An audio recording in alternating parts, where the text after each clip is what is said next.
Marie-Caroline, bonjour. Aujourd'hui, tu fais passer des tests de composition corporelle qui permettent de déterminer différents éléments que compose le corps, de savoir si on a assez d'eau, assez de muscles, la densité des os. En quoi ça consiste un petit peu cette composition corporelle? Quels chiffres on va avoir avec ça?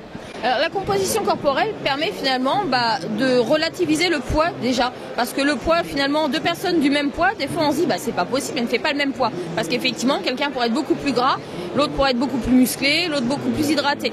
Et notamment aussi le côté, comme on dit, beaucoup plus ossu.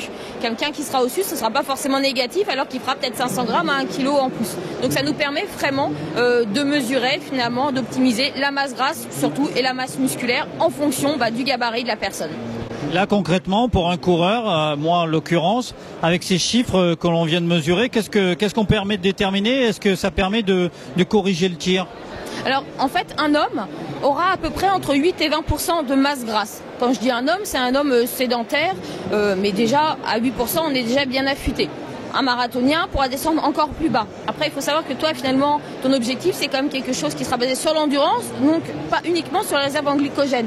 Donc oui, il faudra quand même un minimum de réserve en graisse, puisque c'est quand même le gras, plus l'effort est long. C'est pour ça souvent qu'on dit d'ailleurs que les femmes, leur niveau de performance se rapproche de celui des hommes. C'est que, j'allais dire malheureusement, mais pour le coup, heureusement, finalement, les femmes sont de plus en plus performantes quand les distances augmentent, parce qu'elles ont de plus de réserves énergétiques lipidiques.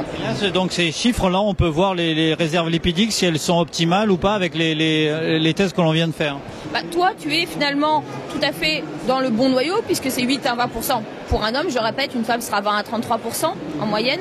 Toi, tu es à 15,5. Donc comme je disais, quelqu'un, par exemple un marathonien qui va vraiment être dans l'affûtage, dans l'optimisation, qui sera plutôt sur les réserves en glycogène, les réserves en gras, finalement, ce sera surtout, je dirais, du poids mort qui n'aura pas beaucoup d'intérêt. Donc en optimisation, 12, 10, 8, voire, je dirais, certaines exceptions, type les fameux Kenyans qui seront à 3-4%, c'est pas forcément recommandé. D'ailleurs, l'affûtage, c'est seulement en fin de période parce que aussi, finalement, c'est diminue le système immunitaire. Toi, étant donné que finalement, tu fais une course qui est assez longue et qu'on va se baser finalement sur les réserves en graisse, je dirais que 15%, on est vraiment dans le côté optimum. Et que plus les distances augmentent, moins finalement le pourcentage de masse grasse sera finalement négatif. Bien sûr, ça ne veut pas dire qu'il faut manger tout et n'importe quoi, et bien sûr, c'est le côté graisse de bonne qualité. Et quand tu dis graisse de bonne qualité, ça veut dire quoi? Les graisses de bonne qualité, ce sera éviter. Alors, un excès, c'est pareil, faut pas non plus somatiser et se dire j'arrête le beurre sur une petite tartine le matin, pourquoi pas. Après, par contre, le reste de la journée, on sera plus sur des apports en graisse insaturée, poly ou mono, donc on sera plutôt sur de l'huile d'olive, par exemple pour la cuisson, de l'huile colza ou de l'huile de noix dans sa vinaigrette.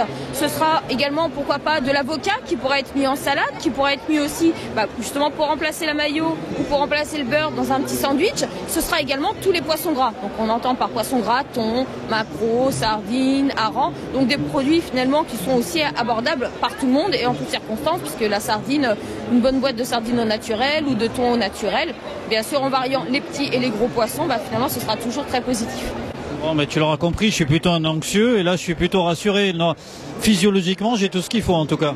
Physiologiquement, là on a parlé de la masse grasse aussi, on peut parler du niveau d'hydratation et tu as un très bon niveau d'hydratation. Et ça c'est aussi essentiel en termes d'activité sportive. Donc là je peux dire que pour l'instant, je ne vais pas dire que tu vas forcément réussir, faut pas non plus être trop utopiste, mais là... En tout cas, j'ai ce qu'il faut. Tu es sur la bonne voie d'un point de vue métabolique, voilà. Bon, écoute, merci beaucoup et puis on se voit après. Voilà, exactement.